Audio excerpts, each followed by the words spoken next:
Date तुमको dairy बंद करना हुआ, सपोज डेट नहीं चला पाए, नहीं कर पाए, तो रीसेल वैल्यू थोड़ा सा आपको मिल जाए, इसलिए भैंस से उन्होंने स्टार्ट करवाया। कि मैंने सबसे बड़ी गलती की है डेयरी फार्मिंग में, अभी तक 4-5 महीने की जर्नी में, जो पशु मंडी से कोई भी गाय या भैंस लेना सबसे बड़ी गलती की है। नहीं लेना चाहिए, नहीं लेना चाहिए बिल्कुल। मैं सभी को सलाह दूंगा, पशु मंडी से बिल्कुल, वो आपके जुआ की तरह हो गया। अगर ऐसा नहीं कराऊं, अच्छी नहीं मिलती हैं, मिल भी जाएंगी लेकिन जुआ की तरह नहीं भी मिल सकती हैं, लेकिन ज्यादातर चांसेस होता है नहीं, क्योंकि वहां पर आप लाइव मिल्किंग नहीं करा के ले रहे हैं, आप सिर्फ ऑर्डर देख कर ले रहे हैं। कोई भी गाय का ऑर्डर अगर 2 दिन तक आप मिल्किंग नहीं करेंगे तो जाहिर सी बात है आपका बहुत ज्यादा ओवर हो जाएगा। तो आप ऑर्डर देख गए, अरे ये 25 लीटर दूध देगी, बस ले लिए, उठा लिए वहां से, और उसके रेट 1 लाख 1.5 लाख ऐसे। कैसे जज करते हैं कि गाय अच्छी, अगर किसी को खरीदना हो तो कैसे अनुमान लगाए, इससे क्या क्या देखते हैं? जब गाय है आपके पास, इसी बताइए। और नमस्कार दोस्तों, स्वागत है आपका फिर से एक और शानदार जानदार बेहतरीन वीडियो में। दोस्तों, उत्तर प्रदेश के अंतिम जिले यानी कि एक छोर का अंतिम जिला सोनभद्र में है, और आज राहुल भाई के फार्म पे आए हैं, जो कि न्यू कामर हैं, नए डेयरी फार्मर हैं, नए पशुपालक हैं। आज इनसे हम लोग जानेंगे कि एक कैसे डेयरी फार्म शुरू किए थे, और डेयरी फार्म शुरू करने में क्या क्या तैयारियां पहले से कर लेनी चाहिए, और क्या क्या परेशानियां आती हैं, किस तरीके से नए डेयरी फार्मरों को व्यापारी ठगते हैं, किस तरीके से क्या क्या परेशानियां आती हैं, लगभग सभी बातों पर हम लोग बात करेंगे। किस तरीके से शेड बनाएं, किस तरीके से चरनी बनवाएं, और शुरुआती दौर में कितना इन्वेस्टमेंट लेकर के चलें। तो आइए ज़्यादा देर न करते हुए, हम भी बड़े उतावले हैं एक नए कामर से, एक नए डेयरी फार्मर से आपको मिलाने के लिए। तो राहुल जी, स्वागत है आपका। एक छोटा सा अपना परिचय दीजिए ताकि हमारे दर्शक जो हैं आपको जान ले, बाकी आपके चैनल से आपको तो लोग जानते ही हैं। नमस्ते दोस्तों, मेरा नाम हुआ राहुल सिंह। मैं यूपी के सोनभद्र के एक छोटे से गांव से बिलोंग करता हूं, और मैं बात करूं डेयरी फार्मिंग के, तो मैंने बहुत ही छोटे लेवल से मैंने गांव में ही रहकर बिजनेस डेयरी फार्मिंग स्टार्ट किया है। और सर, जो कुछ भी पूछना है आप पूछ सकते हैं। आपका गांव महान है और आपका डेयरी छोटा नहीं है। शुरुआती होना इसी तरह से चाहिए। आप समझदार फार्मर हैं। ये इनकी बड़कपन है कि ये बोल रहे हैं कि छोटे डेयरी फार्मर हैं, छोटे से गांव से हैं। नहीं भाई, सबका गांव महान है, सबका गांव बड़ा है अपने हिसाब से। हाँ, कम बेसी परिवार हो सकते हैं, घर हो सकते हैं। राहुल भाई के हम लोग फार्म पे आए हैं, 50-50 का रेशियो लेकर के चल रहे हैं। जितनी संख्या में इनके पास गाय है, उतनी संख्या में इनके पास भैंस है। ये आपको 2 अनुभव देंगे, गायों का भी अनुभव देंगे, भैंसों का भी अनुभव देंगे। तो सबसे पहले कहाँ से बात दिमाग में आई कि नहीं चलते हैं डेयरी फार्म करते हैं? तो सर, मैं आपको बता दूं, डेयरी फार्मिंग में सब पहले तो मेरे पापा लोग, दादा लोग, सभी लोग फार्मिंग करते थे, है ना। गाय भैंस दोनों रहती थी मेरे पास पहले से ही, लेकिन उसको थोड़ा सा एडवांस तरीके से वो लोग नहीं कर पा रहे थे। ट्रेडिशनल तरीके से चलता था। हाँ बिल्कुल, पारंपरिक तरीके से जैसा चल रही थी। गांव में चलता भी है, गांव में चलता भी है। उनका ना तो कोई मैनेजमेंट होता है, कितना फीडिंग का खर्चा आया, कितना उनका प्रॉफिट निकला, कुछ भी ऐसा एक वजह नहीं होता है। तो हम अपनी एजुकेशन की बात करें तो मैं अभी BBA कर रहा हूँ मणिपाल यूनिवर्सिटी से। ऑनलाइन में ही मैं एजुकेशन ले रहा हूँ, और उसके साथ साथ मैं गांव में हूँ। तो इसका एक एडवांटेजेस मुझे मिला है कि मैं गांव में रहकर ये बिजनेस सेटल कर सकता हूँ, है ना। बिजनेस तो हालांकि गांव में और भी सारे हैं, लेकिन जो मुझे सबसे अच्छा बिजनेस लगा, डेयरी सेक्टर का अच्छा बिजनेस लगा, कि इसमें हम लर्निंग के साथ एक चीज़ सीख सकते हैं। और दूसरी चीज़ें, एक चीज़ इम्पोर्टेंट है, जो सोनभद्र में हमारे हैं बहुत पिछड़ा इलाका है, तो इस वजह से हम सोच रहे हैं कि हम बहुत सारे डेयरी फार्मर से बात कर रहे हैं, इसको थोड़ा सा सोनभद्र को आगे बढ़ाने की कोशिश कर रहे हैं। चलिए जी, अपना ये प्रयास कर रहे हैं कि अपने ज़िले का नाम रोशन किया जाए, और हर एक युवा को ऐसी सोच रखनी चाहिए। मगर जब आप शुरुआत करने जा रहे थे, क्योंकि डेयरी फार्मिंग को लेकर के तमाम लोगों में बातें हैं, मिथ्याएँ हैं। ज़्यादातर मैं नए युवाओं से मिलता हूं तो कहते हैं कि भैया उस टाइम परिवार के लोग सपोर्ट नहीं किए, क्योंकि उनका कहना था कि कहाँ पढ़ लिख करके गोबर वाला काम करने जा रहे हो। एक तो समाज में एक ऐसा मेंटेलिटी लोगों ने बना दिया है कि पढ़ने लिखने के बाद गोबर फेंकने वाला काम, एक तो वो था। और दूसरा था कि डेयरी फार्म जो है कि फेल बिजनेस है, ये फेलियर मॉडल है। हाँ, मानते हैं बहुत, तो मानते हैं ये सक्सेस मॉडल नहीं है। तो कहाँ इसमें फंस रहे हो? कुछ इस तरीके का दबाव परिवार से रहा कि नहीं? परिवार से सपोर्ट था आपको? नहीं, मुझे परिवार से फुल्ली सपोर्ट मिला है, तभी जाकर मैं आज अभी डेयरी फार्मिंग कर पाया हूँ। धन्य है आपके माता पिता को जो आपको सपोर्ट किए। कभी भी मुझे रोका नहीं कि नहीं आप इस फील्ड में उतना पढ़ाई करने के बाद इस फील्ड में आ रहे हो, उन्होंने कभी नहीं रोका, क्योंकि उनको पता है कि हम जिस फील्ड में आ रहे हैं तो हम अच्छा कर सकते हैं, उन्हें हमारे ये हमारी रूट है, ये हमारी जड़ें हैं, इनमें हमको करना है। पता कि हमारे पढ़े लिखे युवा जब गांव की तरफ रुख करेंगे तो गांव हमारा ऑटोमेटिक तरक्की कर जाएगा। इस तरीके की लाइन थी, ऊपर नीचे हो सकती है, मगर कहने का सेंस यही था उनका। तो हमें आना चाहिए, सही बात है, बिल्कुल। मगर डेयरी फार्म में आने से पहले तैयारियां कैसी होनी चाहिए, क्या क्या सावधानी होनी चाहिए और किस प्रकार की तैयारियां होनी चाहिए मेरे पास? बिल्कुल। हाँ। देखिए, मुझे आप डेयरी फार्मिंग करना सिखाइए। मैं एक नया हूं और मुझे डेयरी फार्मिंग करना है, तो जो मैं जानता हूं वो ठीक है, जो नहीं जानता हूं उसे भी बताइए। बिल्कुल बिल्कुल। हाँ, तो देखिए, एज ऑडियंस में बता रहा हूँ, है ना, वैसे तो आप काफ़ी हाँ बस जी, मुझे मतलब एग्जाम्पल के तौर पर बताइए। बिल्कुल। देखिए, डेयरी फार्मिंग करने से पहले काफ़ी सारी चीज़ें का नॉलेज रखना जरूरी है। अगर आप एडवांस लेवल करना चाहते हैं तो सबसे पहले इसमें आता है कि आपका फीडिंग का, कि आप फीडिंग में क्या दे रहे हो, आपके पास फीड में उपलब्ध क्या आपके एरिया में। पहले हम डेयरी फार्म शुरू करने जाएंगे तो हमारे पास बजट होनी चाहिए। हाँ, बजट मिनिमम जो भी मेरे पास बजट हो, 2, 4, 6 लाख, उस हिसाब से उसको हम रख ले। फिर उसके बाद हम पशु परचेज करें कि सेट बनवाएं? नहीं। हाँ। तो सबसे पहले अगर आपके पास बजट है, जितना भी बजट है, हम तो कोशिश करेंगे कि आप लोन लेकर ना ही करें। जितना भी आपके पास 1, 2 लाख, 4 लाख, 6 लाख, जितना भी बजट है, उतने में ही आप पूरा सारा सिस्टम सेट कीजिए। सबसे पहले उसके अकॉर्डिंग सेट बनवाइए, और सेट नहीं कि बहुत ज्यादा बड़ा बनाना है, ये व्यवस्था वो व्यवस्था, ऐसा देख कर यूट्यूब पर ऐसा बिल्कुल नहीं करना चाहिए। आपका जितनी बजट काम कर रहा है उतना ही व्यवस्था कीजिए, क्योंकि छोटे फार्म में ही हमने देखा है अच्छे अच्छे ब्रीड की गाय पल रही हैं, छोटे फार्म में भी। तो फार्म बड़ा होने से आपका डेयरी सक्सेस नहीं होता है। तो इस वजह से आप छोटा एक सेट बनवाइए, उसके बाद आप पशु का चयन कर सकते हैं, गाय आपको लेना है या भैंस लेना है। जी, फार्म 2 पद्धति पे चलते हैं। एक ब्रीडिंग से मतलब 2 तरीके से चलाते हैं, या तो हम दूध बेचेंगे या तो हम पशु बेचेंगे। राइट।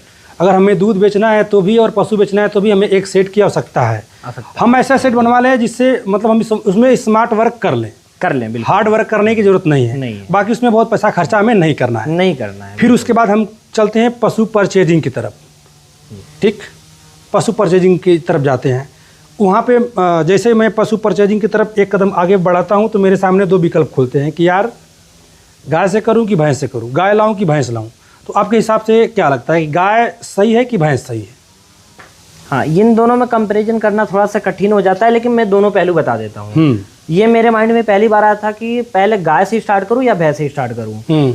लेकिन हमने काफ़ी सारी चीज़ें देखा, क्योंकि हमारे पापा लोगों का, मैंने बताया पहले कि सपोर्ट रहा है, फैमिली का बैकग्राउंड सपोर्ट रहा है जी। तो उन लोगों का कहना भी मानना था। उन लोगों ने कहा कि भाई आप गाय से अगर स्टार्ट करते हो, मैं उनकी कहना बता रहा हूँ, गाय से स्टार्ट करते हो तो आपका जो उसमें अगर मिल्किंग खत्म हो जाता है उसके बाद गाय को बहुत कम रेट में उसको सेल होती है, रीसेल वैल्यू नहीं है। और वहीं भैंस की तरफ जाते हैं तो रीसेल वैल्यू जाते हैं। उन्होंने बोला कि आप प्रॉफिट ना हो सही, लेकिन जैसे जो भी पैसे इन्वेस्ट कर रहे हो उस पैसे का अगर सपोर्ट डेट तुमको डेयरी बंद करना हुआ, सपोर्ट डेट नहीं चला पाए, नहीं कर पाए, तो रीसेल वैल्यू थोड़ा सा आपको मिल जाए, इसलिए भैंस से उन्होंने स्टार्ट करवाया था। हमने भी सोचा चलो भैंस से स्टार्ट कर देते हैं। अच्छा। लेकिन फिर समय के साथ चलते चलते हमने थोड़ा सा नॉलेज लिया, सारी चीजें देखा, तो हमने देखा कि मिल्किंग हमें, अगर हम डेयरी में काम कर रहे हैं तो हमें उसके साथ साथ मिल्क प्रोडक्शन भी काफी होना चाहिए। अगर मिल्क प्रोडक्शन नहीं है तो हम उसको मैनेज नहीं कर पाएंगे, क्योंकि जाहिर सी बात है जो भैंस का है इसका ड्राई पीरियड बहुत ज्यादा होता है, लंबा होता है, और उस टाइम पर हमारे पास अगर प्रॉफिट सेविंग नहीं रहेगा तो हम उसको मैनेज नहीं कर पाएंगे। तो इस वजह से हमने एचएफ की तरफ रुख लिया, है ना, एचएफ की तरफ रुख लिया। और एचएफ के रुख लेने के यही रीजन है कि इसका जो मिल्किंग पीरियड है बहुत हाई लॉन्ग टर्म है, लंबा है, और लंबे समय तक दूध देती हैं और ज्यादा दूध देती हैं अगर नस्ल में अच्छी है तो ओवरऑल यही निकल के आता है कि हम दोनों पे चले जाएं। फिर हमने गाय भी लिया। अच्छा, उसके बाद गाय भी ले लिया। तो अब इसके बाद हमें जो चीजें समझ में आ रहा है उसके बाद मैं अभी फिलहाल में आने वाले सीजन में 1-2 महीने में मैं गाय भी और बढ़ाने वाला हूँ। भैंस की तरफ अभी मैं स्टॉपेज रखूंगा। अच्छा, मतलब कि अब गाय की तरफ गायों की संख्या बढ़ाएंगे, भैंस जो है उन्हीं पे ब्रीडिंग करेंगे। मैं उसको सेल नहीं करूंगा, उन्हीं पे ब्रीडिंग करेंगे, उन्हीं के जनरेशन से अब उनको बढ़ाएंगे। बिल्कुल, क्योंकि भैंसों का दाम ज्यादा है, उनको खरीदने में पैसा ज्यादा लगता है। इतने में एक अच्छी भैंस आएगी, उतने में 2 गाय आ जाएंगी। भैंस अगर 15 देगी तो एक कम से कम 40 के करीब जाएगी, 40 देंगे, 2 गाय मिला के 40 पहुंचा देंगे। मतलब ये होगा। मगर गाय और भैंस, हम तो मतलब तमाम ऐसे फार्मर का इंटरव्यू किए जिनके पास दोनों अनुभव था। गाय वाले से मिलेंगे तो कहेंगे कि भैया भैंस महंगा मिलती है, दूध कम देती है, लंबे समय तक ड्राई होती है। मुर्रा में भी जाए तो भी कहीं ना कहीं कहानी वही होती है, थोड़ा बहुत हमने भी मुर्रा ही सिलेक्ट किया है। हाँ, ऊपर नीचे होता है। अच्छा, भैंस की तरफ जब जाए तो भैंस वाले कहते हैं कि गाय में मास्टाइटिस होता है, गाय बीमार ज़्यादा होती है, गाय रिपीट करती है, गाय रिपीट नहीं करेगी तो उसको कहाँ खेदेंगे, कहाँ पहुँचाएंगे, किस गौशाला में छोड़ेंगे, तो वो दोनों बड़ा कन्फ्यूज कर देते हैं। सही बात है। तो लेकिन आपका कंक्लूजन यही निकल के आता है कि भैंस गाय दोनों लाई शुरू में, बिल्कुल यही ना? बिल्कुल। फिर एक समय ऐसा आएगा कि अब गाय भैंस ब्रीडिंग करके उसके बच्चे को कर लेंगे कि आपको आगे किस सेक्टर में बढ़ना है, आपको खुद वो जवाब देंगे कि हाँ आप किस में सफल हो रहे हो। अच्छा। ये मेरा एक्सपीरियंस है दोनों में, बाकी कोई भी स्टार्ट कर सकता है। लेकिन गाय का जैसा आपने कहा कि इसमें बहुत सारे प्रॉब्लम्स आती है, मास्टाइटिस होता है ना, बहुत सारी रिपीट ब्रीडिंग की समस्या आती है। तो इसमें अगर प्रॉपर मैनेजमेंट हो, अगर प्रॉपर सही तरीके से अगर कोई भी रिसर्च करके सब कुछ अच्छा कर रहा है तो मुझे नहीं लगता कि कोई दिक्कत आएगी, क्योंकि बहुत सारे फार्म, गायों का फार्म, बड़े बड़े फार्म चल रहे हैं इसके अपेक्षा। अगर आपको लगता है कि हम टैलेंटेड हैं, अगर आपको लगता है कि हम आधुनिक हैं, अगर आपको लगता है आप लर्नर हैं, आपके अंदर सीखने और करने की क्षमता है, तो आप गाय की तरफ जाइए। कर सकते हैं। ऐसा नहीं कि गाय सिर्फ फेलियर है, गाय सबसे बेस्ट है, क्योंकि आपको एक भैंस के दाम में 2 गाय आ जाएगी, दूध 2 गुना से ऊपर होगा, यही रहेगा। मतलब अगर हम गाय की तरफ भी जाते हैं तो 2 विकल्प खुलते हैं, एक देसी गौवंश और एक जो हमारे भारत मूल की नहीं है, यानी कि विदेशी गौवंश। विदेशी तो उधर किधर जाएं? अगर आप थोड़ा सा अगर हम सरकार के हिसाब से सोचे तो सरकार कहती है कि देसी भैया हमसे तुम लोन ले लो, सब्सिडी भी देती है, सहयोग करती है हर तरीके से, मगर वो कहती है कि जो हमारे देसी गौवंश है उनको पालो। मगर एक कामर जो व्यवसायी बंदा है, जो व्यवसायी जो लर्नर है, आप कहा कि लर्नर, जो लर्नर है, जो खूब सीखा है, उसके हिसाब से विदेशी नस्ल सही है, चाहे वो एचएफ रख ले, चाहे वो जर्सी रख ले। बिल्कुल। तो आपके हिसाब से क्या लगता है? तो सर मेरे हिसाब से भी यही है कि जो high milking, long duration milking अगर जो जनरेट करने वाली गाय है उसकी तरफ आप रुख करेंगे तभी आप सक्सेस कर पाएंगे। क्योंकि अगर एक टाइम पे आपका दूध खत्म हो जाता है तो उस टाइम पर बहुत सारी दिक्कतें आ जाती हैं। आपके मन में डिमोटिवेशन आने लगता है कि डेयरी बंद कर दूं, नहीं हो रहा है, प्रॉफिट नहीं आ रहा है। एक टाइम आएगा तो बहुत मोटिवेशन रहेगा। हाँ, बाकी हम लोग सनातनी हैं तो श्रद्धा हमारे दिल में है गौ माता के प्रति। ऐसा नहीं कि देसी गौवंश को हम लोग इग्नोर कर रहे हैं। पूजा के लिए, खाने के लिए उनको एक रखते हैं हम लोग। बिल्कुल, हमारे पास भी है। हाँ, वो आ भी जाती है और हैं। हम 20 गाय पे आई करवाए, किसी न किसी से निकल जाती हैं देसी गौवंश। बिल्कुल, अभी यहाँ पर 4 हैं और 3-4 हमारे यहाँ देसी गौवंश हैं। तो ठीक है, गाय कहाँ से खरीदें? अगर हम हाई मिल्किंग गाय खरीदते तो कहाँ से खरीदें? बिल्कुल, देखिए इसमें हमने जो गलतियां की हुई वो चीजें मैं बता सकता हूँ, क्योंकि हमारा ज्यादा एक्सपीरियंस नहीं है तो इस वजह से मैं ज्यादा बता नहीं पाऊंगा। लेकिन हाँ, जितना जो मैंने गलतियां करी, जो आपकी गलती है वही बताइए, ताकि जो हमारे दर्शक हैं वो गलती ना करें। फिर बिल्कुल आप वाली।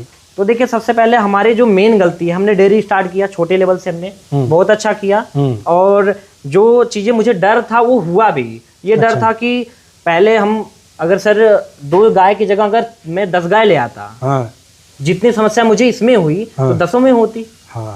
शायद होती, संभवतः होती है ना, संभवतः होती 90%। क्योंकि मुझे जो गाय है, अच्छे गाय, मुझे उतनी नस्ल की पहले शुरुआती लर्नर को समझ नहीं आती कि भाई कौन सा लें, कहाँ से लें। हाँ, अच्छा एक बात और, हम लोग जब फार्म शुरू करने जाते हैं तो वीडियो में देखते हैं कि अच्छा, यहाँ से ले लो, यहाँ से ले लो। वीडियो में देखते हैं जो गाय वीडियो में छोटी होती है, अगर कैमरा नीचे कर देंगे तो भी बड़ी फ्रेम हो जाती है। बिल्कुल, बड़ी है, ऊपर से लगा देंगे तो भी छोटी दिखेगी। तो जो प्रैक्टिकली चीजें हैं वो अलग होती हैं। कभी भी आप वीडियो देख करके फार्म ना शुरू करें, धरातल पे जाएं, लोगों से मिले, संपर्क करें, फिर उसके बाद फार्म शुरू करें। बिल्कुल जी, आप कंटिन्यू करिए।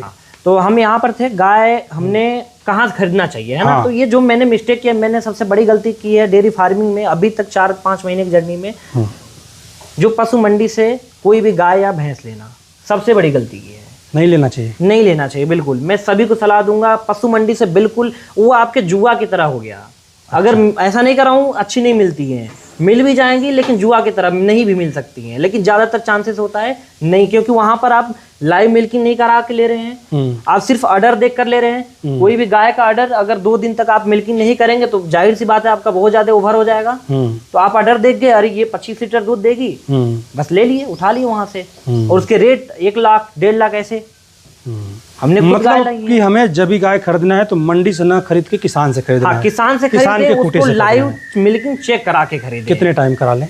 कम से कम 3 से 4 टाइम। कम मेरा से कम अनुसार, 3 से हाँ, 4 मेरे टाइम। अनुसार 3 से 4 टाइम। यही सही भी है, हाँ, यही सही है। यही सही है। हाँ, एरिया पे डिपेंड करता है कि हम किस एरिया में रहते हैं, किस एरिया में रहते हैं।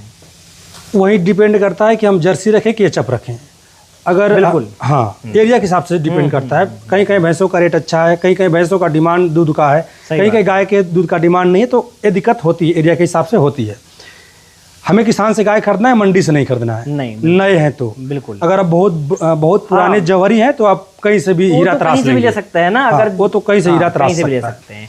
नए हैं तो इग्नोर कीजिए, मंडी इग्नोर कीजिए। आप एक दिन का बदला 10 दिन, 20 दिन, 1 महीने घूम लीजिए। आप गांव-गांव भटक लीजिए, किसानों के पास भटक लीजिए, डेयरी फार्मर पे विजिट कीजिए, लेकिन पशु मंडी से मत लीजिए। पशु मंडी से मत लीजिए। बिल्कुल। और क्या गलती हुई थी आपसे?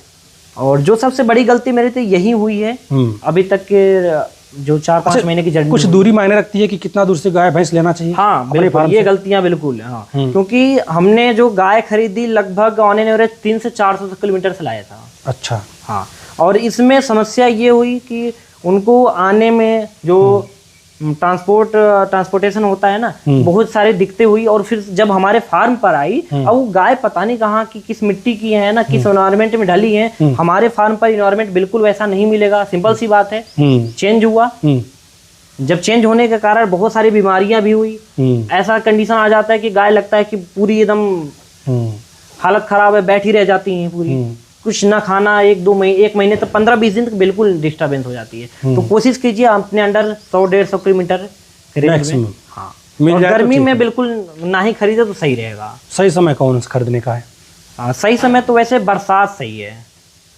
मजबूरियां में बिकती हैं गाय। हाँ, मजबूरियां में बिकती हैं, सही बोले आप। मजबूरियों में भी गाय बिकती हैं, क्योंकि बहुत सारे लोगों के पास ड्राई फॉडर नहीं होता है, खत्म हो जाता है उस टाइम पर, जनरली खत्म हो जाता है। लोग नहीं रखते, किसान ज्यादातर, तो वहां पर आप उठा सकते हैं उसका और फायदा। किसान से हमेशा फायदे में रहेंगे आप। अगर आप वो किसान सच से बोलते हैं ना।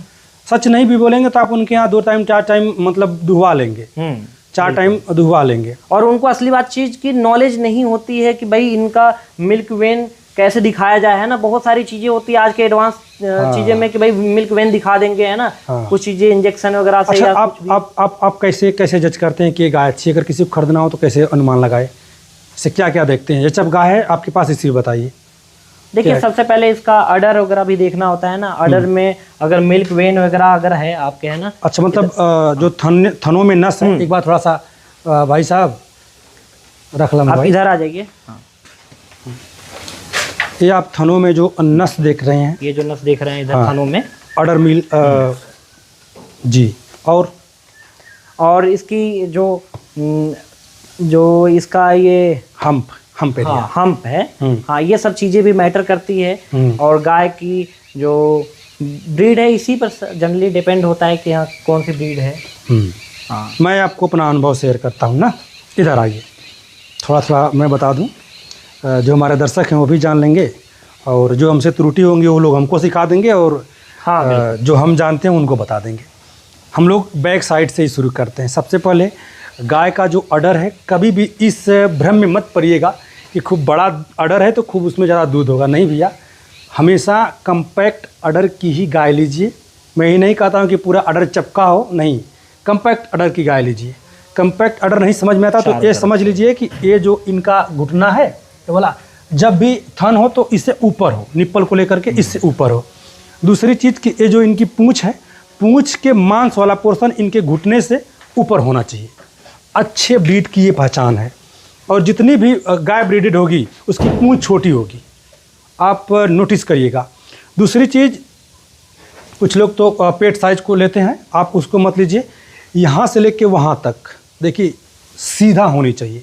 सीधा नहीं हो तो कछुआकार में हो, कहीं कहीं धनुआकार उसको बोलते हैं पुरानी भाषाओं में। जितना सीधा रहता है उतना हाँ, अच्छा रहता है। उतना बढ़िया। लेग स्कोर पिछला सीधा होना चाहिए। जितना बढ़िया लेग स्कोर होगा, गाय ठीक रहेगी आगे चल के, मतलब लंबे समय तक इसको आप अपने पास रखेंगे, कोई परेशानी नहीं होगी। गाय रीढ़ यहाँ से लेके सीधी होनी चाहिए। एक चीज़, ये पसलियों में आप ये देख रहे हैं ना, पसलियाँ देखिए, 2 अंगुली जा रही है, 2 अंगुली। इस सांस लेंगी तो भी बहुत करेगी, 3 नहीं जाएगी। इसमें और कम, ऐसे ऐसे ऐसे। ये बहुत ब्रीड में नहीं है, मैं श्योर बता सकता हूँ कि 20+ की नहीं है। और अगर ये बढ़िया ब्रीड में होती तो इनके पसलियों में बहुत गैप होता। पसलियों में जितना ज़्यादा गैप, समझिए कि गाय उतनी बढ़िया ब्रीड में है और उतने अच्छा दूध करेगी। इस समय चोटी भी देखा जा रहा है, ये जो यहाँ देख रहे हैं ना, चोटी भी अच्छी ब्रीड की गाय होगी तो पूरा बाल, बड़े बड़े बाल होते हैं, चोटी होती है। ये जब गाय के कान छोटे, कानों में बाल होते हैं, मतलब एक उसकी पहचान है। मैं ये आपको एक मोटा मोटी बता दिया, आप लोग जानते भी होंगे। खुर जितना गोल हो, अच्छा खुर गोल होने का साइंटिफिक रीज़न भी है। अगर गाय का स्टैंडिंग पोजीशन सही होता है तो खुर आगे से टूटता रहता है, तो गोल रहता है। तो गोल खुर की मिल जाए तो बढ़िया है, बाकी खुर बहुत मायने नहीं रखता है। खुर का मतलब कि वो वाला एरिया। यही सब एक छोटी मोटी पहचान रही जिससे आप एक अच्छी गाय पहचान सकते हैं। बाकी नाद की तरफ हम आते हैं। इस तरीके से आप गाय खरीद सकते हैं। बाकी गाय को खरीद के अपने खूटे पे हम ला करके बांध दिए, मगर खिलाएंगे कैसे, उसके लिए भी कुछ इंतजाम होने चाहिए। तो जो नाद वाला सिस्टम है उसके बारे में बताइए कि उसको कैसे बनवाएं और किस तरीके से बनवाएं कि कम खर्च में बढ़िया नाद बन जाए उनके पास। हाँ, तो यहाँ पर आप देख सकते हैं ये जैसे हमने चरण खुरली जिसको बोलते हैं बहुत सारे लोग, खुरली। हाँ, तो हाँ खुरली बहुत सारे लोग पार्ट वाइज बनवाते हैं, है ना? तो हमने पार्ट वाइज को हटाया है, पार्ट वाइज नहीं बनाया है ना। तो क्योंकि इसकी सफाई करने में काफ़ी आसानी होती है, इधर से पानी मारते उधर पूरा साफ हो जाता है ना। और इसमें हमने जो उसी टाइम पर बनवाते उस टाइम पे ही हमने automatic water system, water bowl लगा दिए हैं। हाँ, ताकि 24 घंटे यहाँ पर पानी उपलब्ध रहे। ठीक है, अभी हाँ वहाँ से टोटी बंद है तो इस वजह से मैं एक चीज़ आपके इस चरनी में, नाद में नोटिस कर रहा हूँ कि देख रहा हूँ कि आपकी जो चरनी है वो पूरी तरह से राउंड शेप में, जैसे यहाँ पे कोना नहीं बनाया है। हाँ हाँ, थोड़ा सा कर्व ली है, बिल्कुल मेरे फ़ोन के डिस्प्ले की तरह। तो ऐसा क्यों किए हैं? रीजन होता है क्योंकि जो इन लोगों का फीड होता है बहुत ज़्यादा यहाँ पर फंस जाते हैं, जो कॉर्नर रहता है इस कॉर्नर में फंस जाते हैं और उसकी वजह से वहाँ पर कीटाणु पैदा हो जाते हैं, तो दिक्कतें आ जाती हैं बहुत सारे। मतलब कि इस वजह से कर्व बना जाता है, कर्व बनाया है। इससे सफाई आसानी से होती है, सफाई भी आसानी से हो जाती है, उसमें कुछ धंसता नहीं है, कुछ रहता नहीं है, कोना नहीं मिलता है, कोना नहीं रहता, कोना नहीं मिलता है। तो इसको भी राउंड किए हैं? हाँ, इसको भी राउंड किए हैं ताकि इनको आसानी रहे। हाँ, इनके जो नेक है उनके लिए आसानी रहे। अच्छा, बॉक्सेस नहीं बनाएंगे, मतलब खाने नहीं बनाएंगे? नहीं, क्योंकि फिर आपको बार बार हर खाने को साफ करना, बड़ा खाने को साफ करना, हाँ, स्मार्ट वर्क करना है हमको, हार्ड वर्क नहीं करना है। दूसरी चीज़ कि एक पशु से दूसरे पशु की दूरी कितना रखें? लगभग 4 से 5 फीट। 4 से 5 फीट, मतलब कोई दिक्कत नहीं होता है? नहीं, कोई ऐसा तो नहीं कि उनका एक खाती है, उनका एक खाती है? नहीं, कोई दिक्कत नहीं होता है, सब आराम से खाती हैं। क्योंकि इस वाली खुरली में लोग बताते हैं कि इस वाली खुरली में प्रॉब्लम ये होती है कि मैं डाला चारा इनको खाली हो, उनको डाला एक खा रही हैं, तो ये प्रॉब्लम आती है। नहीं, यहाँ पर तो ऐसा कोई दिक्कत नहीं है, क्योंकि जैसे इनका अभी इनकी फीडिंग की बात करूँ तो इनका रस्सी अगर छोटा हम कर देंगे तो ये अपना एरिया वाला ही खा पाएंगे और बाकी दूसरे का एरिया नहीं खा पाएंगे। अच्छा, इस चरनी में आप कुछ कमी समझ में आती है? ताकि मान चलिए कि कोई मेरा भाई देख लिया वीडियो, तो चला कि ऐसा ही चरनी बनवा दिया और बाद में आपको ही कुछ इसमें सुधार करना हो, फिर कोई हम लोग वीडियो बनाए तो आप बताए उस वीडियो में कि नहीं एक कमी थी, इसको मैंने सुधारा, तो फिर सामने वाला बंदा गाली देगा या कमेंट में कुछ उल्टा सीधा लिखेगा। कमियां तो यहाँ पर भी है बहुत सारी। अच्छा कि कमियां भी बता दिया जाए। जैसे मैंने हुक यहाँ पर लगा रखा है तो ये मेरे से मिस्टेक हुआ है, क्योंकि जैसे ये भैंस है ना, इसका जो सींग है बार बार ये नीचे बार बार अकड़ती है ना। अच्छा। जब अकड़ती है तो इसमें सींग फंसा लेती है। अच्छा। तो दिक्कत आ जाती है। अच्छा। तो इस वजह से वहां पर एक राउंड शेप का गोल होता है जो पूरा मुनरी वाला, हाँ, पूरा होता है और ये अंदर रहेगा, है ना, अंदर से ही पूरा गोल रहेगा, पूरा ऊपर नीचे होता रहेगा। तो जैसे बैठेंगे तो नीचे हो जाएगा, ऊपर बैठेंगे तो ऊपर हो जाएगा। तो वैसे उनकी सिंग में नहीं फंसने का चांस है कोई। और कुछ इसमें हाइट वेट को लेकर के? हाइट तो वैसे हमारे फार्म पर तो कोई इशू नहीं है, हाइट कोई दिक्कत नहीं है अभी। बाकी आप अपने अनुसार बता सकते हैं, लोग समझदार हैं, कई जगह करेंगे। बाकी स्पेशल मैं एक चरनी पे वीडियो बनाया हूँ, नहीं बनाया तो फिर से बना दूंगा। नहीं देखिए सर, मैं लर्नर हूँ अभी, तो अपने हिसाब से। यार आप लर्नर नहीं, बहुत लोगों को आप देखे होंगे, बहुत सीखे होंगे। मैं सोचता हूँ कि जो वीडियो देखे तो कुछ न कुछ पा जाए, चाहे आपसे पा जाए चाहे हमसे पा जाए, उसका समय व्यतीत ना हो। बाकी इसकी चौड़ाई, जो फर्श की चौड़ाई क्या रखें? ये लगभग 9 फीट है, नाली छोड़कर। नाली छोड़कर। हाँ। अच्छा, नाली गहराई क्या है? नाली बड़ा मायने रखती है। हाँ, ये गहराई आपका ज़्यादा भी नहीं होना चाहिए और कम भी नहीं होना चाहिए, दोनों चीज़ें हैं। क्योंकि ज़्यादा होगा तो दिक्कतें आएगी, उनका खूर वगैरह भी कभी भी जा सकता है तो दिक्कत होती है। अच्छा। और ज़्यादा कम भी होगा तो आपका सफाई अच्छे से नहीं हो पाएगी। नाली को हम बाहर रखें फार्म के, जैसे अगर आपकी तरह मैं आपका अगर मैं माड़ा लेके चलता हूँ, आपका ये वाला सेटअप लेके चलता हूँ, तो नाली को मैं फार्म के अंदर रखूँ कि बाहर कर लूँ? जैसे ये नाली जो आपकी है, हाँ, इसको मैं बाहर रखूँ कि अंदर रखूँ? नहीं तो ये तो हमारा जैसे अंदर ही है ना, आप देख रहे हैं है ना, फार्म के अंदर ही है। तो अगर दीवार हमने बाहर बनाया है तो फिर अगर दीवार नहीं रहता है ना, दीवार नहीं रहता तो इसको थोड़ा सा दूरी भी कर सकते थे है ना, अपने अकॉर्डिंग। लेकिन लगभग 9 फीट के बाद नाली तो जरूरी है ना, नाली जरूरी है 9 फीट के बाद। और मेरे अकॉर्डिंग अगर आप इस तरीके का फार्म बनाते हैं तो नाली हमेशा बाहर रखिए, बाहर। हाँ, क्योंकि इसमें कुछ अमोनिया की झाग आ रही है, आप महसूस कर पा रहे होंगे। अगर ये नाली बाहर होती तो उसमें डायरेक्ट सनलाइट पड़ती, अमोनिया थोड़ा कम बनता। सही बात ये फायदा होता है इससे। और मैं कई फार्मों का अनुभव भी थोड़ा मिक्स करता हूँ, पिगरी गुरी से उठा करके इसमें झोंक देता हूँ, तो चलता रहता है। बाकी चीज़ें बहुत हैं, मतलब राहुल जी भी सीख रहे हैं, कुछ ये भी सीखेंगे, हम भी इन लोगों से सीख रहे हैं। तो सीख सीख के आपको बहुत कुछ सिखाएंगे, बताएंगे, सिखाएंगे, क्या बताएंगे, फिर आप लोग कुछ समझदार हैं, सीख लेंगे। बाकी फीडिंग मैनेजमेंट में क्या करते हैं आप? ये चीज़ तो बहुत मायने रखता है। ब्रीडिंग, फीडिंग, मैनेजमेंट, डेयरी का ही 3 पिलर है, 4 पिलर नहीं होते हैं, इसके 3 ही पिलर हैं। तो 2 पिलर पे हम लोग तो बात कर ले कि ब्रीडिंग इस तरीके की होनी चाहिए, मैनेजमेंट जो है लगभग बता ही दिए कि शेड इस तरीके से बनवा ले, आप चरनी इस तरीके से करवा ले, दूध बेचना तो आसानी हो गया, हर गांव में कलेक्शन सेंटर हो गए हैं। बाकी फीडिंग के बारे में अगर हम लोग बात कर लेते हैं तो फीडिंग किस तरीके से मैनेज करें? देखिए, फीडिंग की बात करें तो फीडिंग में बहुत सारे लोग बताते हैं कि ये खिलाना चाहिए, वो खिलाना चाहिए, लेकिन जो हमारे यहाँ है तो हम तो अभी घर का भी जो फीड कुछ बनाते हैं ना, और आधे 50-50% का एवरेज रहता है। जो पशु आहार किसी ब्रांड का हम ले लेते हैं 50% हो, और 50% जो घर का हम खुद का बनाते हैं, उसके साथ मिनरल मिक्सचर ऐड करते हैं, और लिवर टॉनिक, मिनरल मिक्सचर, हाँ, ये सब हमेशा ऐड करते हैं, क्योंकि ताकि जो भी कमियां हो उनको पूर्ति हो जाए। अच्छा, जो हमसे कमियां हो रही हैं। गायों में कोई रिपीटेशन की समस्या नहीं, अभी तो हमने सीमन लगवाया है ना, हीट पर आई पहली बार, फर्स्ट टाइम में हमने सीमन लगवाया है। आगे चलकर जो भी अपडेट होगा बिल्कुल हम आपके साथ शेयर करेंगे। चलिए दोस्तों, वीडियो लंबी हो गई होगी, आगे चल के जो भी अपडेट होगा हम लोग आपको बताएंगे। और ये लोग युवा हैं, ये हुए अंबुज भाई हुए, आदर्श भाई हुए, और ये लोग हमारे बड़े दिल के करीब हैं, क्योंकि युवा है और इन लोगों का सपोर्ट करना हम लोगों का भी परम कर्तव्य बनता है। और हम मतलब एक ही उम्र के होंगे, थोड़ा बहुत ऊपर नीचे सब लोग हैं तो चल जाता है। हमारे जो सहयोगी साथी हैं हंस रहे हैं कि बुढ़ा गईला मगर एक उम्र। चलिए, कोई बात नहीं, फिर मिलते हैं किसी और वीडियो में, मजाक होता रहता है। Thank you so much.